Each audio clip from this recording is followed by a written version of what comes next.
Good afternoon. My name is Abby, and I will be your conference operator today. At this time, I would like to welcome everyone to NVIDIA's second quarter earnings call. All lines have been placed on mute to prevent any background noise. After the speaker's remarks, there will be a question and answer session. If you would like to ask a question during that time, simply press the star key followed by the number 1 on your telephone keypad. If you would like to withdraw your question, press star 1 a second time. Thank you. And Mr. Stuart Stecker, you may begin your conference. Thank you. Good afternoon, everyone, and welcome to NVIDIA's conference call for the second quarter of fiscal 2025. With me today from NVIDIA are Jensen Huang, President and Chief Executive Officer, and Colette Kress, Executive Vice President and Chief Financial Officer. I would like to remind you that our call is being webcast live on NVIDIA's Investor Relations website. The webcast will be available for replay until the conference call to discuss our financial results for the third quarter of fiscal 2025. The content of today's call is NVIDIA's property. It cannot be reproduced or transcribed without prior written consent. During this call, we may make forward-looking statements based on current expectations. These are subject to a number of risks, significant risks, and uncertainties, and our actual results may differ materially.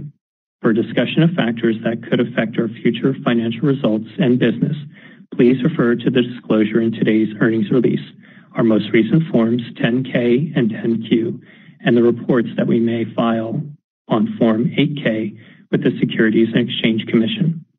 All our statements are made as of today, August 28, 2024, based on information currently available to us. Except as required by law, we assume no obligation to update any such statements. During this call, we will discuss non-GAAP financial measures. You can find a reconciliation of these non-GAAP financial measures to GAAP financial measures in our CFO commentary, which is posted on our website. Let me highlight an upcoming event for the financial community. We will be attending the Goldman Sachs Communacopia and Technology Conference on September 11th in San Francisco, where Jensen will participate in a keynote fireside chat. Our earnings call to discuss the results of our third quarter of fiscal 2025 is scheduled for Wednesday, November 20th, 2024. With that, let me turn the call over to Colette. Thanks, Stuart. Q2 was another record quarter. Revenue of $30 billion was up 15% sequentially and up 122% year on year, and well above our outlook of $28 billion. Starting with data center. Data center revenue of $26.3 billion was a record, up 16% sequentially and up 154% year on year, driven by strong demand for NVIDIA Hopper GPU computing and our networking platforms. Compute revenue grew more than 2.5x. Networking revenue grew more than 2x from the last year. Cloud service providers represented roughly 45% of our data center revenue, and more than 50% stemmed from the consumer, internet, and enterprise companies. Customers continue to accelerate their Hopper architecture purchases while gearing up to adopt Blackwell. Key workloads driving our data center growth include generative AI, model training and inferencing, video, image, and text data, pre- and post-processing with CUDA and AI workloads, synthetic data generation, AI-powered recommender systems, SQL and vector database processing as well. Next-generation models will require 10 to 20 times more compute to train with significantly more data. The trend is expected to continue. Over the trailing 4 quarters, we estimate that inference drove more than 40% of our data center revenue. CSPs, consumer internet companies, and enterprises benefit from the incredible throughput and efficiency of NVIDIA's inference platform. Demand for NVIDIA is coming from frontier model makers, consumer internet services, and tens of thousands of companies and startups building generative AI applications for consumers, advertising, education, enterprise and healthcare, and robotics. Developers desire NVIDIA's rich ecosystem and availability in every cloud. CSPs appreciate the broad adoption of NVIDIA and are growing their NVIDIA capacity given the high demand. NVIDIA H200 platform began ramping in Q2, shipping to large CSPs, consumer internet, and enterprise companies. The NVIDIA H200 builds upon the strength of our Hopper architecture and offering over 40% more memory bandwidth compared to the H100. Our data center revenue in China grew sequentially in Q2 and is a significant contributor to our data center revenue. As a percentage of total data center revenue, it remains below levels seen prior to the imposition of export controls. We continue to expect the China market to be very competitive going forward. The latest round of MLPerf inference benchmarks highlighted NVIDIA's inference leadership with both NVIDIA Hopper and Blackwell platforms combining to win gold medals on all tests. At Computex, NVIDIA with the top computer manufacturers unveiled an array of Blackwell architecture-powered systems and NVIDIA networking for building AI factories and data centers. With the NVIDIA MGX modular reference architecture, our OEMs and ODM partners are building more than 100 Blackwell-based systems designed quickly and cost-effectively.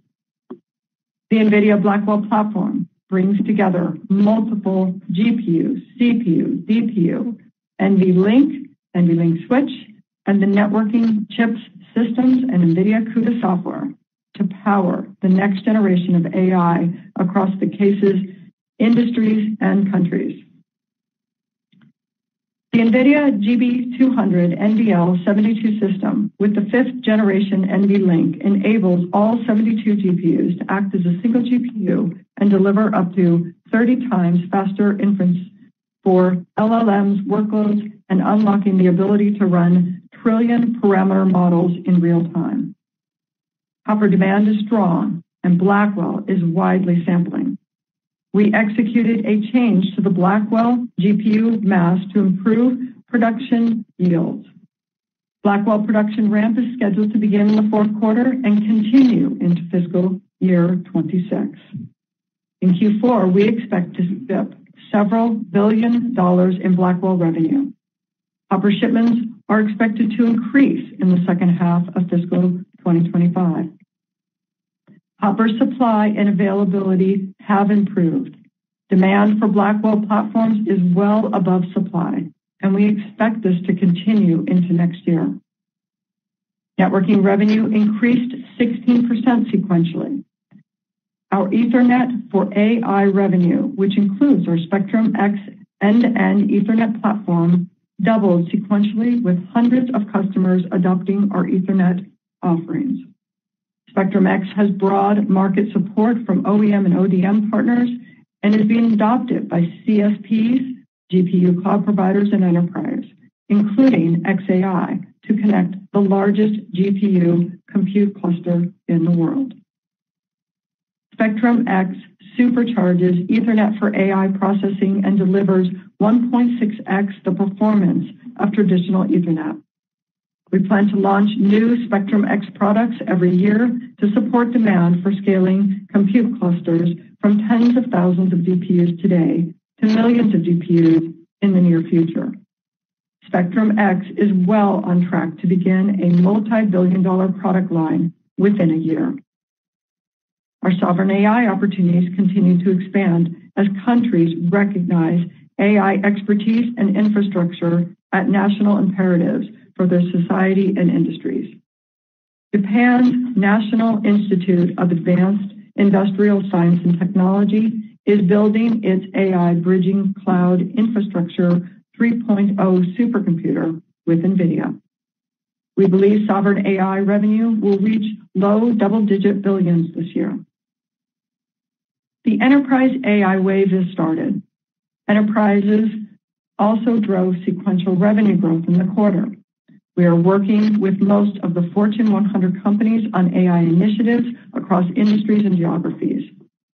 A range of applications are fueling our growth, including AI-powered chatbots, generative AI copilots, and agents to build new monetizable business applications and enhance employee productivity. Amdocs is using NVIDIA generative AI for their smart agent, transforming the customer experience and reducing customer service costs by 30%. ServiceNow is using NVIDIA for its Now Assist offering, the fastest growing new product in the company's history. SAP is using NVIDIA to build Joule copilots. Cohesity is using NVIDIA to build their generative AI agent and lower generative AI development costs. Snowflake serves over 3 billion queries a day for over 10,000 enterprise customers, is working with NVIDIA to build copilots. And lastly, Wistron is using NVIDIA AI Omniverse to reduce end-to-end cycle times for their factories by 50%. Automotive was a key growth driver for the quarter, as every automaker developing autonomous vehicle technology is using NVIDIA in their data centers.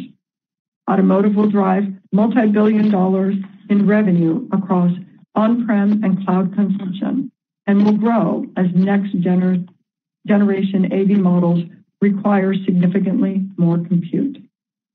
Healthcare is also on its way to being a multi-billion dollar business as AI revolutionizes medical imaging, surgical robots, patient care, electronic health record processing, and drug discovery.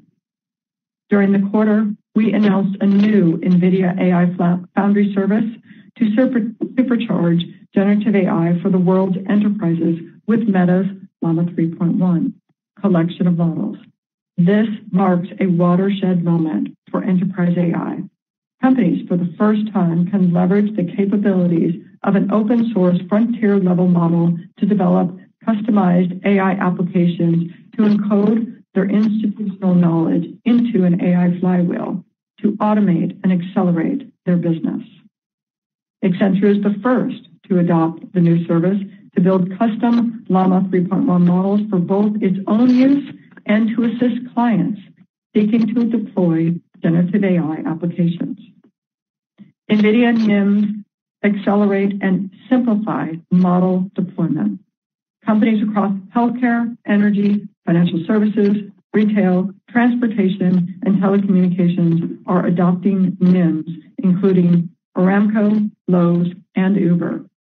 AT&T realized 70% cost savings and 8 times latency reduction after moving into NIMs for generative AI, call transcription, and classification. Over 150 partners are embedding NIMs across every layer of the AI ecosystem.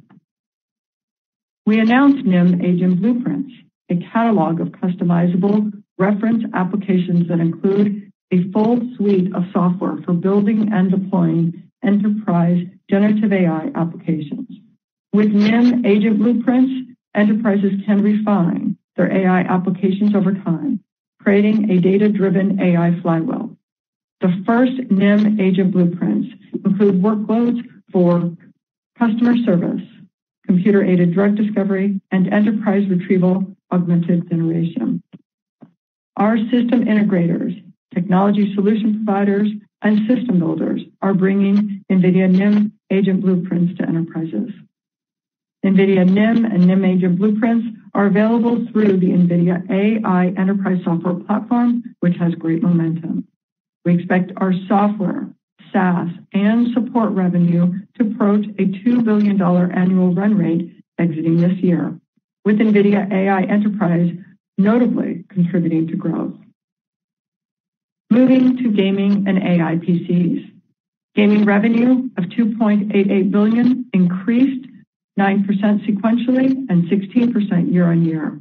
We saw sequential growth in console, notebook, and desktop revenue, and demand is strong and growing, and channel inventory remains healthy. Every PC with RTX is an AI PC.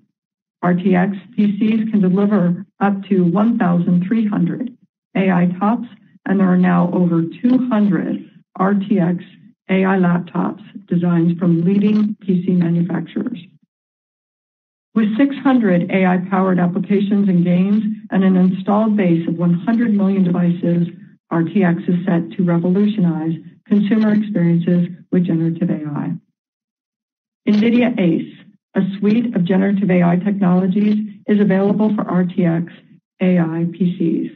Mecha Break is the first game to use NVIDIA ACE, including our small language model, Minitron 4B, optimized on device inference. The NVIDIA gaming ecosystem continues to grow.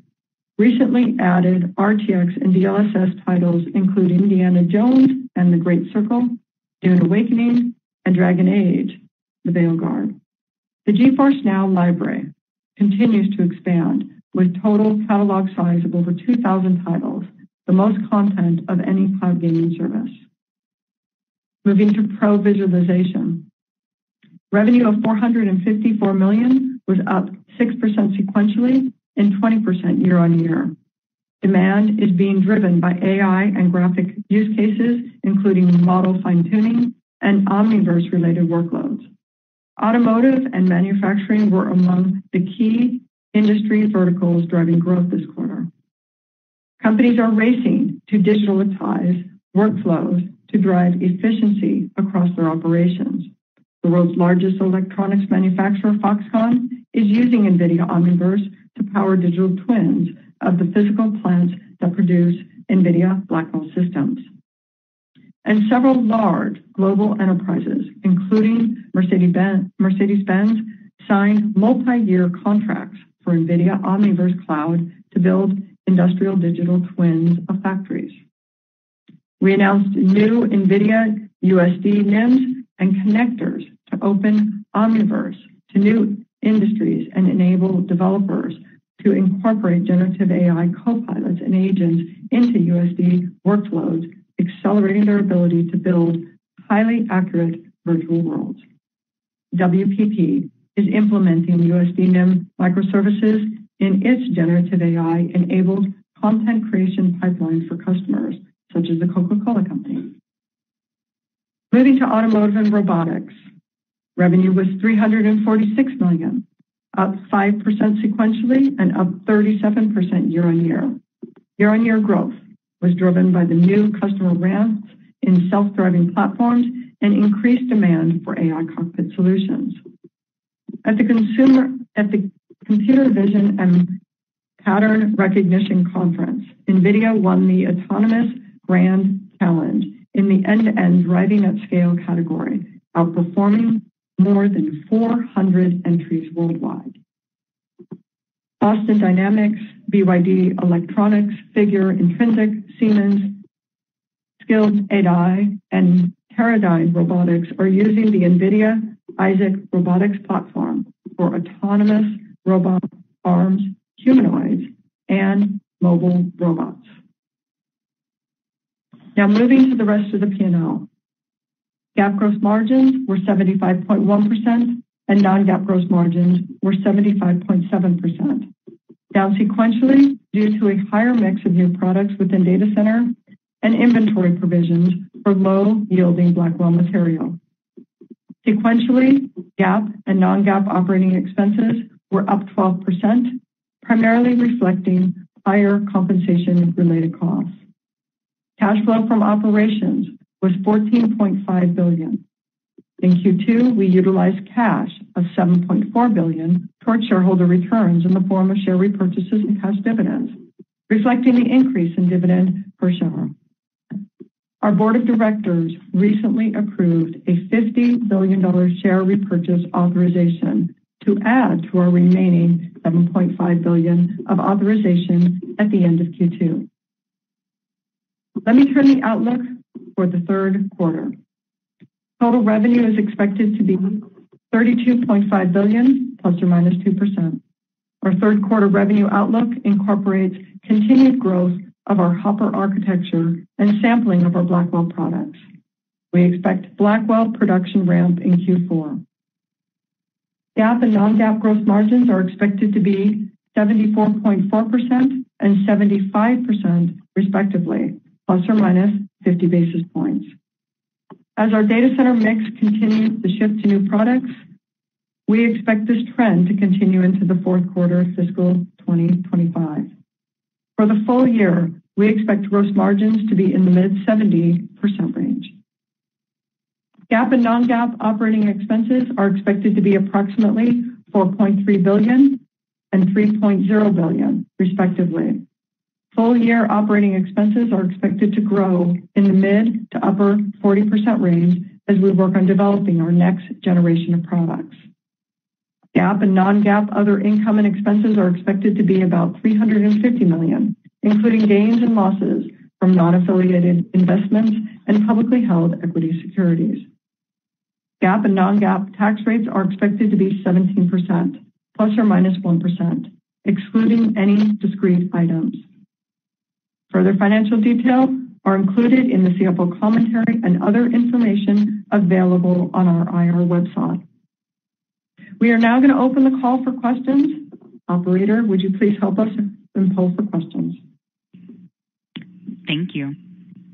And at this time, I would like to remind everyone, in order to ask a question, press star and then the number 1 on your telephone keypad. We will pause for just a moment to compile the Q&A roster. And as a reminder, we ask that you please limit yourself to 1 question. And your first question comes from the line of Vivek Arya with Bank of America Securities. Your line is open. Thanks for taking my question. Jensen, you mentioned in the prepared comments that there's a change in the Blackwell GPU mask. I'm curious, are there any other incremental changes in back-end packaging or anything else? And I think related, you suggested that you could ship several $billion of Blackwell in Q4 despite a change in the design. Is it because all these issues will be solved by then? Just help us size what is the overall impact of any changes in Blackwell timing, what that means to your kind of revenue profile, and how are customers reacting to it? Yeah, thanks, Vivek. The change to the mask is complete. There were no functional changes necessary. And so we're sampling functional samples of Blackwell, Grace Blackwell, in a variety of system configurations as we speak. There are something like 100 different types of Blackwell-based systems that are built that were shown at Computex. And we're enabling our ecosystem to start sampling those. The functionality of Blackwell is as it is, and we expect to start production in Q4. And your next question comes from the line of Toshiya Hari with Goldman Sachs. Your line is open. Hi, thank you so much for taking the question. Jensen, I had a relatively longer-term question. As you may know, there's a pretty heated debate in the market on, your customers and customers' return on investment, and what that means for the sustainability of CapEx going forward. Internally at NVIDIA, what are you guys watching? What's on your dashboard as you try to gauge customer return and how that impacts CapEx? And then a quick follow-up maybe for Colette. I think your sovereign AI number for the full year went up maybe a couple billion. What's driving the improved outlook, and how should we think about fiscal 26? Thank you. Thanks, Toshiya. First of all, when I said ship production in Q4, I mean shipping out. I don't mean starting to ship, but I don't mean starting production, but shipping out. On the longer term question, let's take a step back. And you've heard me say that we're going through 2 simultaneous platform transitions at the same time. The first one is transitioning from accelerated computing from general purpose computing to accelerated computing. And the reason for that is because CPU scaling has been known to be slowing for some time. And it is slow to a crawl. And yet the amount of computing demand continues to grow quite significantly. You could maybe even estimate it to be doubling every single year. And so if we don't have a new approach, computing inflation would be driving up the cost for every company. and it would be driving up the energy consumption of data centers around the world. In fact, you're seeing that. And so the answer is accelerated computing. We know that accelerated computing, of course, speeds up applications. It also enables you to do computing at a much larger scale, for example, scientific simulations or database processing. But what that translates directly to is lower cost and lower energy consumed. And in fact, this week, there's a blog that came out that talked about a whole bunch of new libraries that we offer. And that's really the core of the first platform transition, going from general purpose computing to accelerated computing. And it's not unusual to see someone save 90% of their computing cost. And the reason for that is, of course, you just sped up an application 50x. You would expect the computing cost to decline quite significantly.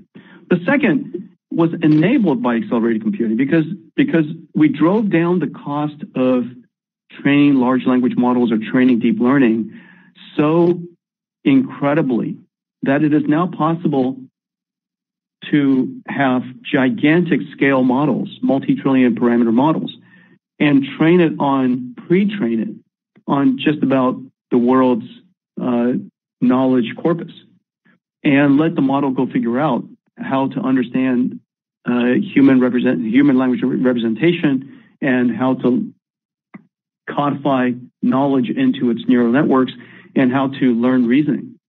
And which caused the generative AI revolution.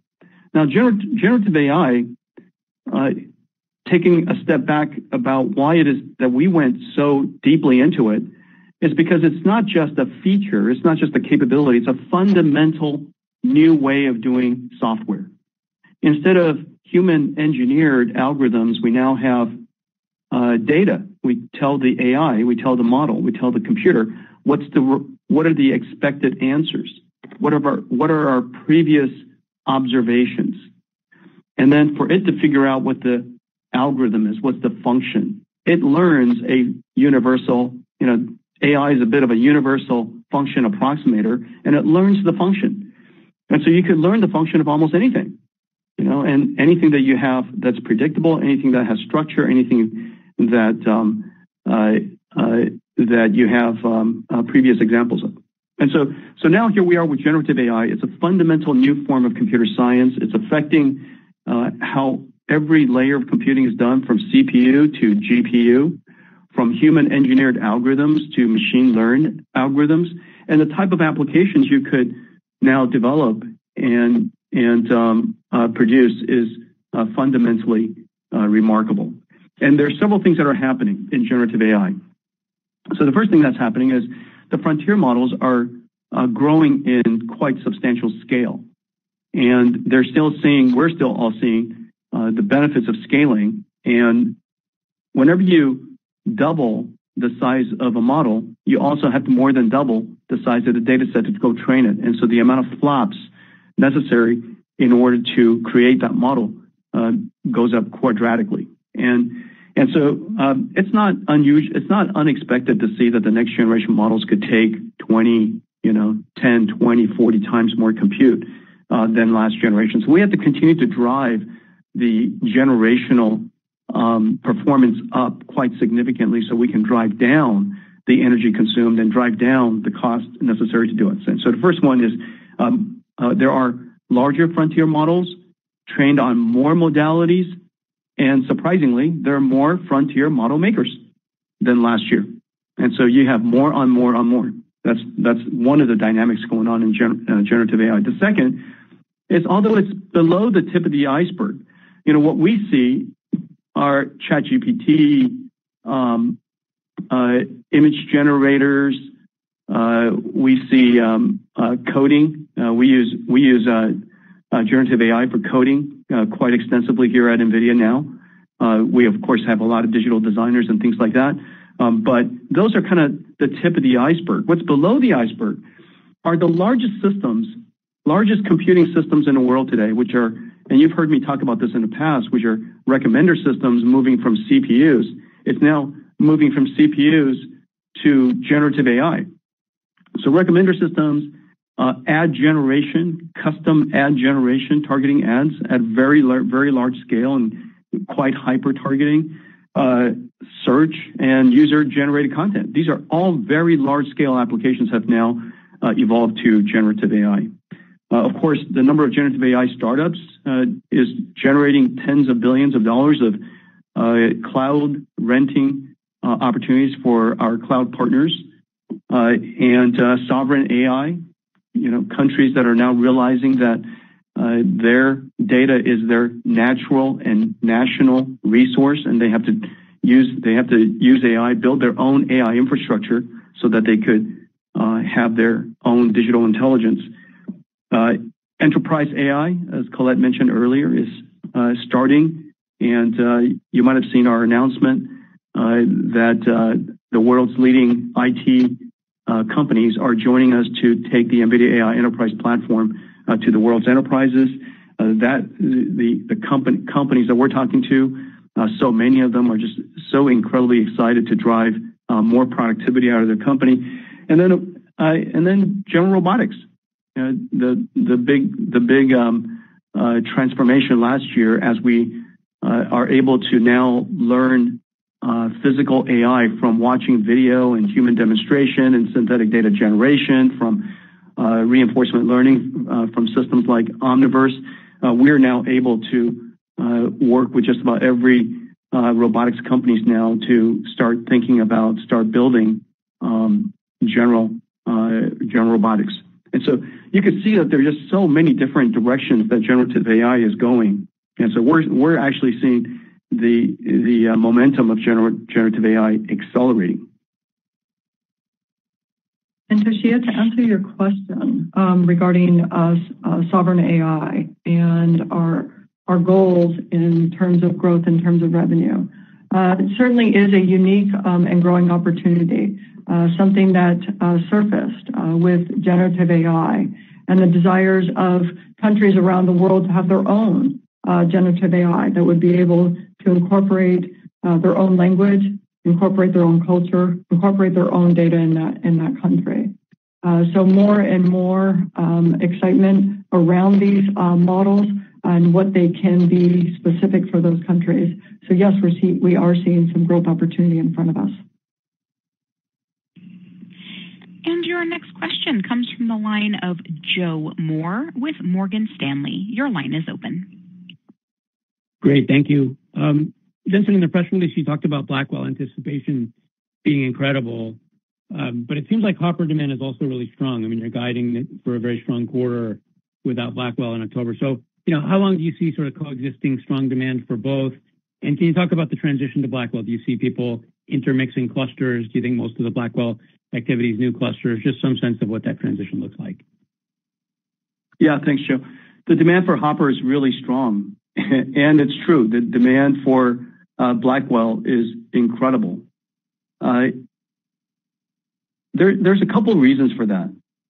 The first reason is if you just look at the world's cloud service providers and the amount of GPU capacity they have available, it's basically none.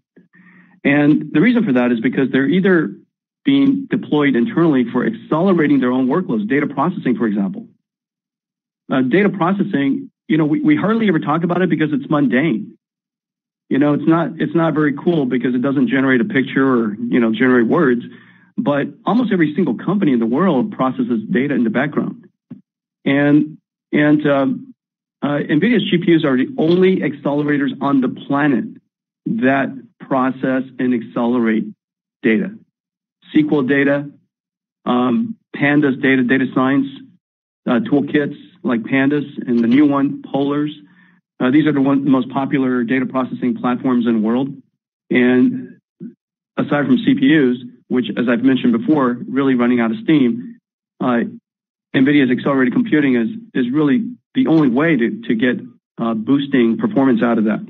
And so that's number one, is the number one use case long before generative AI came along is the migration of applications one after another to accelerated computing. The second The second is, of course, the rentals. They're renting capacity to model makers, are renting it to startup companies. And a generative AI company spends the vast majority of their invested capital into infrastructure so that they could use an AI to help them create products. And so these companies need it now. They just simply can't afford, you just raise money. They want you to put it to use now. You have processing that you have to do. You can't do it next year. You got to do it today. And so there's a fair, that's one reason. The second reason for Hopper demand right now is because of the race to the next plateau. The first person to the next plateau gets to be, gets to introduce a revolutionary level of AI. The second person who gets there is incrementally, better or about the same. And so the ability to systematically and consistently race to the next plateau and be the first one there is how you establish leadership. NVIDIA is constantly doing that, and we show that to the world in the GPUs we make and the AI factories that we make, the networking systems that we make, the SoCs we create. I mean, we want to set the pace. We want to be consistently the world's best, and that's the reason why we drive ourselves so hard. Of course, we also want to see our dreams come true, and all of the capabilities that we imagine in the future and the benefits that we can bring to society. We want to see all that come true, and so these model makers are the same. They're of course they want to be the world's best. They want to be the world's first. Although Blackwell will start shipping out in billions of dollars at the end of this year, the standing up of the capacity is still probably weeks and a month or so away. And so between now and then is a lot of generative AI market dynamic. And so everybody is just really in a hurry. It's either operational reasons that they need it. They need accelerated computing. They don't want to build any more general purpose computing infrastructure. And even Hopper, of course, H200 is state of the art. Hopper, if you have a choice between building CPU infrastructure right now for business or Hopper infrastructure for business right now, that decision is relatively clear. And so I think people are just clamoring to transition the $1 trillion of established installed infrastructure to a modern infrastructure, and Hopper is state of the art. And your next question comes from the line of Matt Ramsey with TD Cowen. Your line is open. Thank you very much. Good afternoon, everybody. Jensen, I wanted to kind of circle back to an earlier question about the debate that investors are having about, the ROI on all of this CapEx. And hopefully this question and the distinction will make some sense. But what I'm having discussions about is with like the percentage of folks that you see that are spending all of this money and looking to sort of push the frontier towards AGI convergence and, as you just said, a new plateau in capability. And they're going to spend regardless to get to that level of capability because it opens up so many doors for the industry and for their company versus customers that are really, really focused today on CapEx versus ROI. I don't know if that distinction makes sense. I'm just trying to get a sense of how you're seeing the priorities of people that are putting the dollars in the ground on this new technology and what their priorities are and their time frames are for that investment. Thanks. Thanks, Matt. The people who are investing in NVIDIA infrastructure are getting returns on it right away.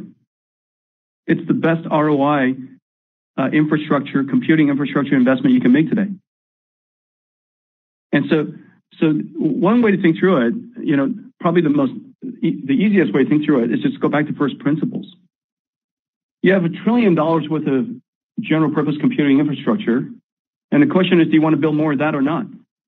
And for every $1 billion worth of general purpose CPU-based infrastructure that you stand up, you probably rent it for less than $1 billion. And so because it's commoditized. There's already $1 trillion on the ground. What's the point of getting more? And so the people who are clamoring to get this infrastructure, when they build out Hopper-based infrastructure and soon Blackwell-based infrastructure, they start saving money. That's tremendous return on investment. And the reason why they start saving money is because data processing saves money. Data processing is probably just a giant part of it already. And so recommender systems save money, so on and so forth. Okay. And so you start saving money. The second thing is everything you stand up are going to get rented because so many companies are being founded to create generative AI. And so your capacity gets rented right away. And the return on investment of that is really good. And then the third reason is your own business.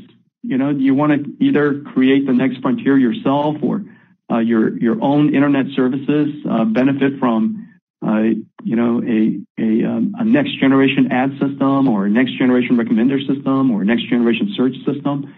So for your own services, for your own stores, for your own user generated content, social media platforms, for your own services, generative AI is also a fast ROI. And so there's a lot of ways you could think through it, but at the core, it's because it is the best computing infrastructure you could put in the ground today. The world of general purpose computing is shifting to accelerated computing. The world of human engineered software is moving to generative AI software. If you were to build infrastructure to modernize your cloud and your data centers, build it with accelerated computing NVIDIA. That's the best way to do it. And your next question comes from the line of Timothy Arcuri with UBS. Your line is open. Thanks a lot. I had a question on the shape of the revenue growth, both near and longer term. I know, Colette, you did increase OpEx for the year, and if I look at the increase in your purchase commitments and your supply obligations, that's also quite bullish. On the other hand, there's some school of thought that not that many customers really seem ready for liquid cooling, and I do recognize that some of these racks can be air cooled. But Jensen, is that something to consider sort of on the shape of how Blackwell is going to ramp? And then I guess when you look beyond next year, which is obviously going to be a great year, and you look into 26, do you worry about any other gating factors like, say, the power supply chain, or at some point models start to get smaller? I'm just wondering if you can speak to that. Thanks. I'm going to work backwards. I really appreciate the question, Tim. So remember, the world is moving from general purpose computing to accelerated computing. And the world builds about $1 trillion worth of data centers. $1 trillion worth of data centers in a few years will be all accelerated computing. In the past, no GPUs are in data centers, just CPUs. In the future, every single data center will have GPUs. And the reason for that is very clear, because we need to accelerate workloads so that we can continue to be sustainable, continue to drive down the cost of computing, so that when we do more computing, we don't experience computing inflation. Second, we need GPUs for a new computing model called generative AI that we can all acknowledge is going to be quite transformative to the future of computing. And so I think working backwards, the way to think about that is the next $1 trillion of the world's infrastructure will clearly be different than the last trillion, and it'll be vastly accelerated. With respect to the shape of our ramp, we offer multiple configurations of Blackwell. Blackwell comes in either a Blackwell Classic, if you will, that uses the HGX form factor that we pioneered with Volta, and I think it was Volta. And so we've been shipping the HGX form factor for some time. It is air cooled. The Grace Blackwell is liquid cooled. However, the number of data centers that want to go liquid cooled is quite significant. And the reason for that is because we can, in a liquid cooled data center, in any data center, power limited data center, whatever size data center you choose, you could install and deploy anywhere from 3 to 5 times the AI throughput compared to the past. And so liquid cooling is cheaper.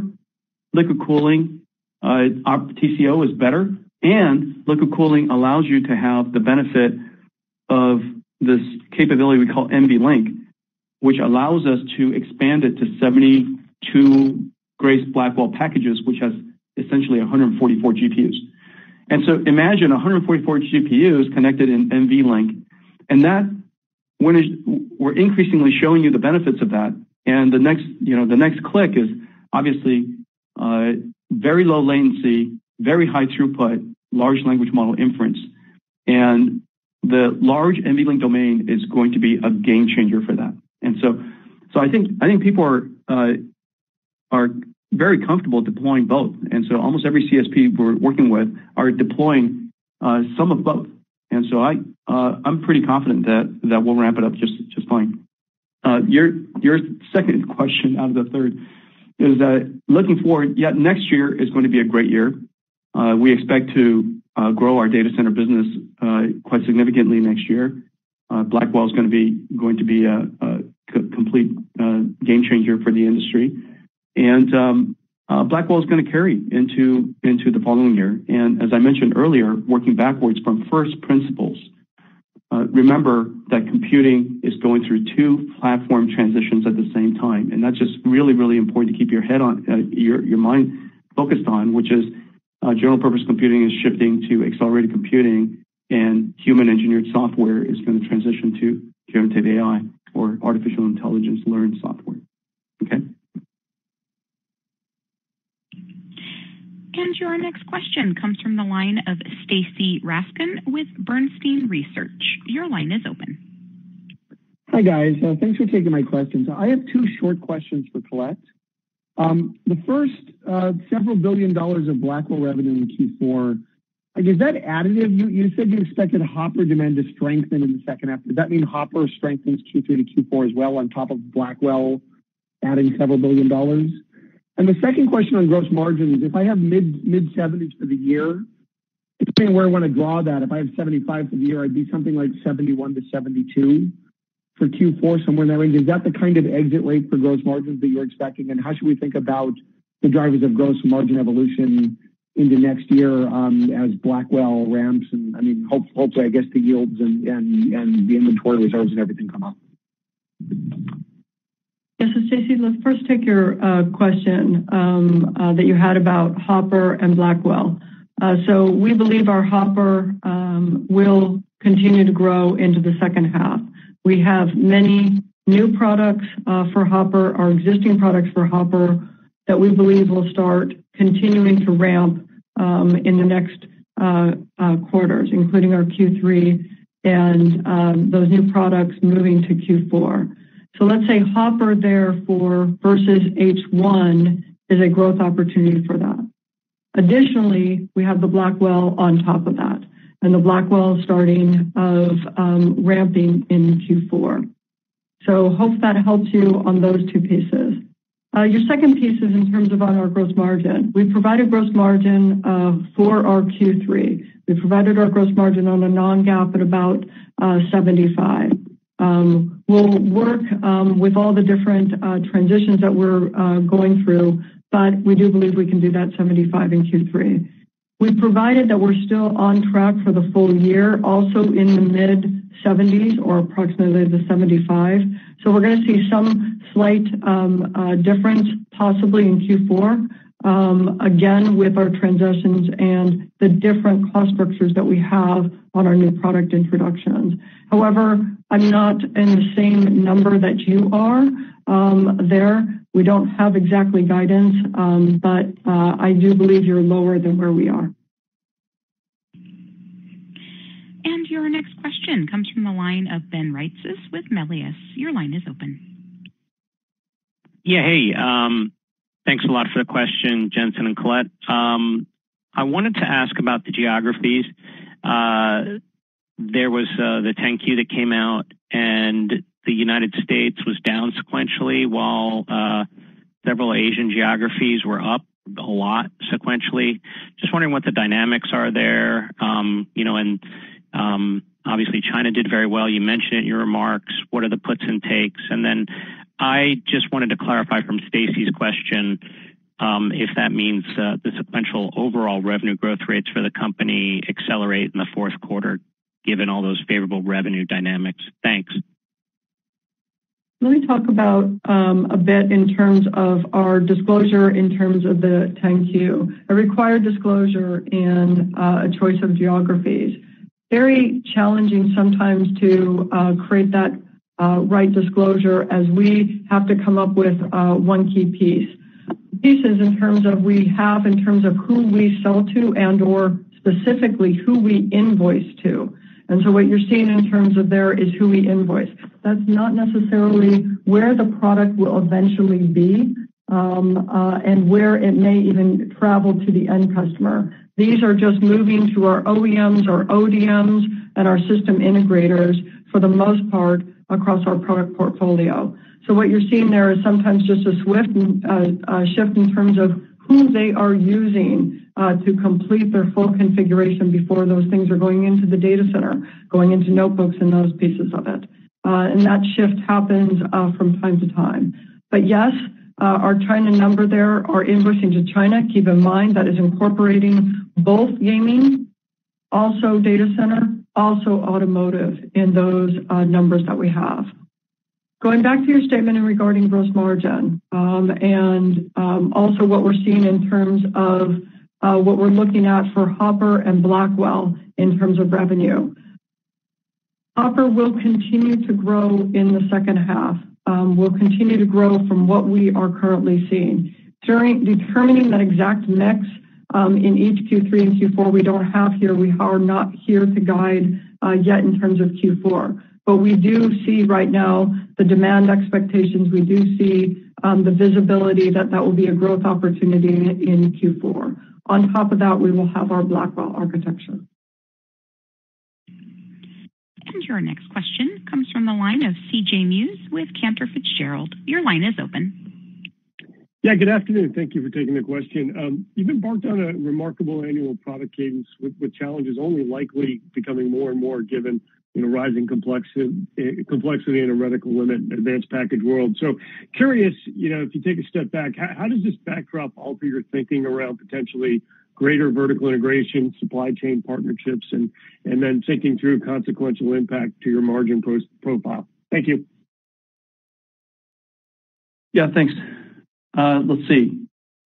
I think the answer to your first question is that the reason why our velocity is so high is simultaneously because the complexity of the model is growing, and we want to continue to drive its cost down. It's growing, so we want to continue to increase its scale. And we believe that by continuing to scale the AI models, that will reach a level of extraordinary usefulness, and that it would open up, realize the next industrial revolution. We believe it, and so we're going to drive ourselves really hard to continue to go up that scale.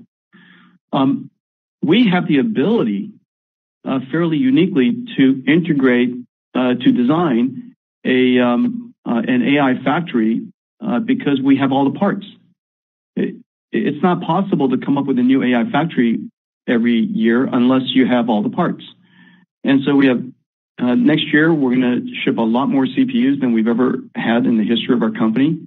More GPUs, of course, but also NVLink switches, CX DPUs, ConnectX DPU for East and West, Bluefield DPUs for North and South, and data and storage processing, to InfiniBand for supercomputing centers, to Ethernet, which is a brand new product for us, which is well on its way to becoming a multi-billion-dollar business, to bring AI to Ethernet.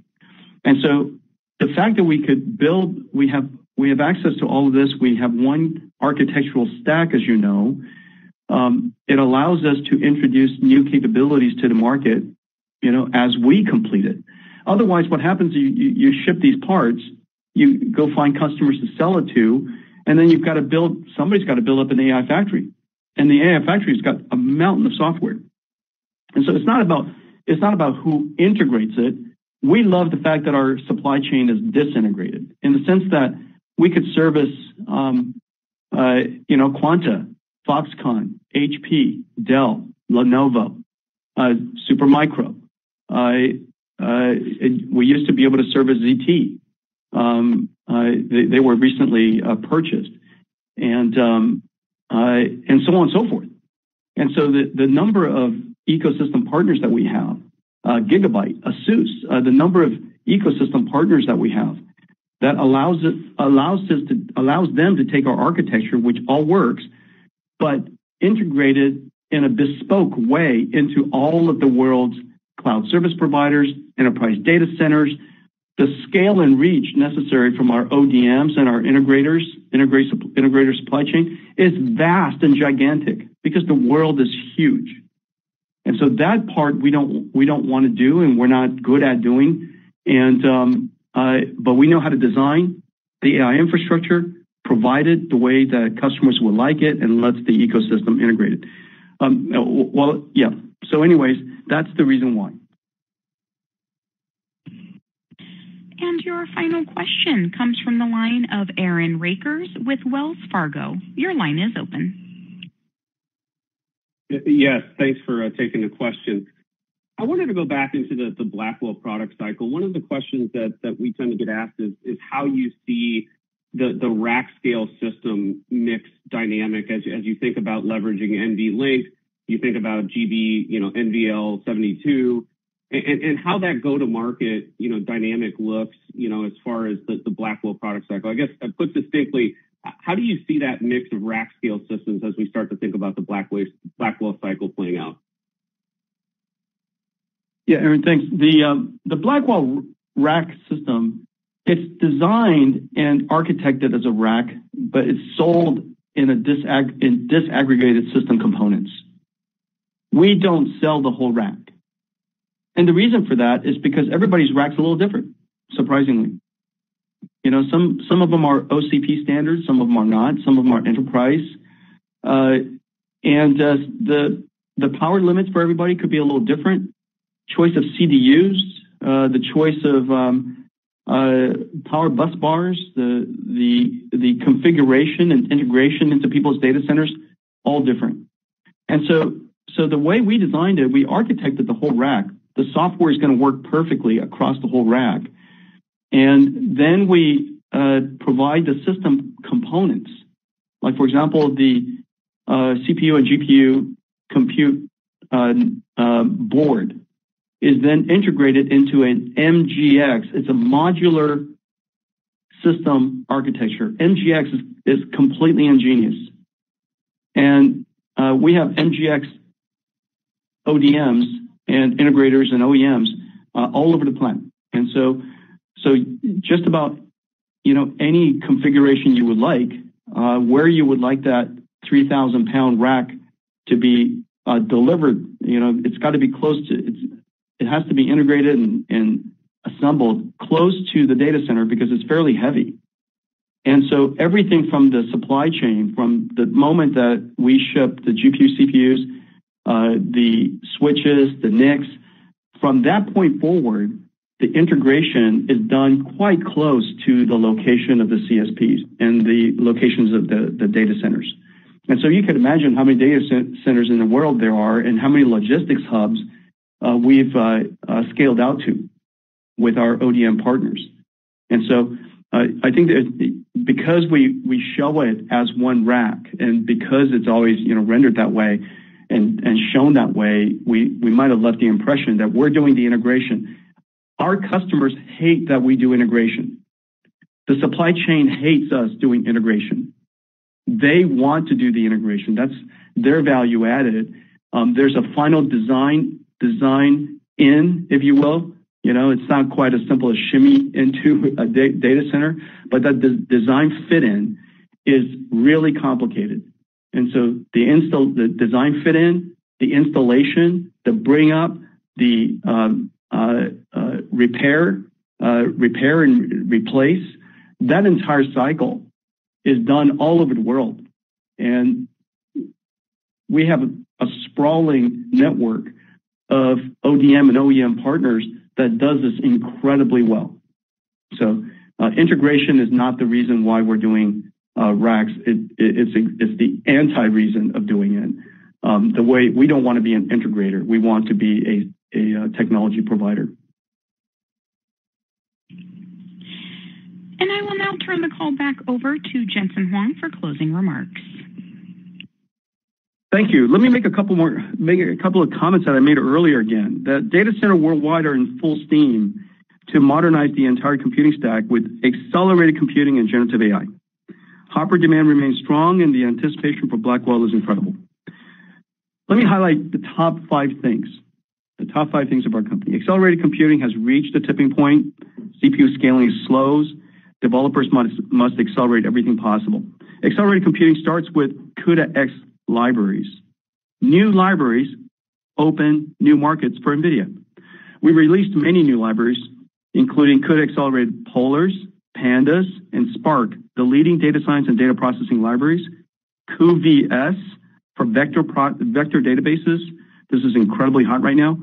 Ariel and Shiona for 5G wireless base station. A whole suite of a whole world of data centers that we can go into now. Parabricks for gene sequencing, and AlphaFold 2 for protein structure prediction is now CUDA accelerated. We are at the beginning of our journey to modernize $1 trillion worth of data centers from general purpose computing to accelerated computing. That's number 1. Number 2, Blackwell is a step function leap over Hopper. Blackwell is an AI infrastructure platform, not just a GPU. Also happens to be the name of our GPU, but it's an AI infrastructure platform. As we reveal more of Blackwell and sample systems to our partners and customers, the extent of Blackwell's leap becomes clear. The Blackwell vision took nearly 5 years and 7 one-of-a-kind chips to realize. The Grace CPU, the Blackwell dual GPU in a CoWoS package, ConnectX DPU for east-west traffic, Bluefield DPU for north-south and storage traffic, NVLink switch for all-to-all GPU communications, and Quantum and Spectrum X for both InfiniBand and Ethernet can support the massive burst traffic of AI. Blackwell AI factories are building-sized computers. NVIDIA designed and optimized the Blackwell platform full stack, end-to-end, from chips, systems, networking, even structured cables, power and cooling, and mountains of software to make it fast for customers to build AI factories. These are very capital-intensive infrastructures. Customers want to deploy it as soon as they get their hands on the equipment and deliver the best performance and TCO. Blackwell provides 3 to 5 times more AI throughput in a power-limited data center than Hopper. The third is NVLink.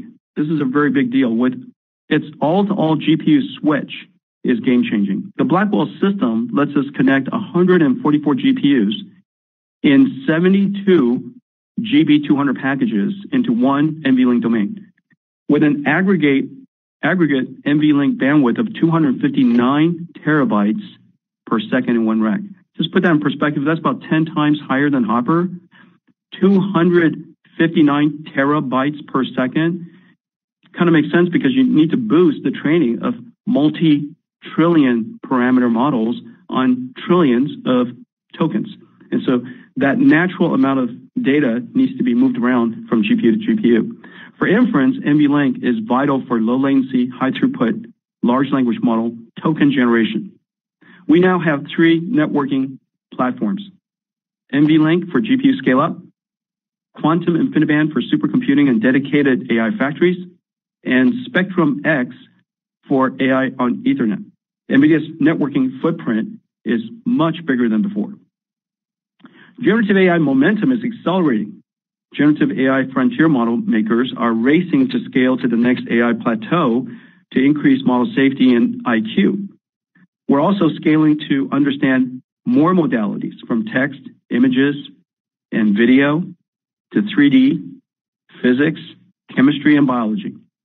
Chatbots, coding AIs, and image generators are growing fast, but it's just the tip of the iceberg. Internet services are deploying generative AI for large-scale recommenders, ad targeting, and search systems. AI startups are consuming tens of billions of dollars yearly of CSP's cloud capacity, and countries are recognizing the importance of AI and investing in sovereign AI infrastructure. And NVIDIA AI and NVIDIA Omniverse is opening up the next era of AI, general robotics. And now the enterprise AI wave has started, and we're poised to help companies transform their businesses.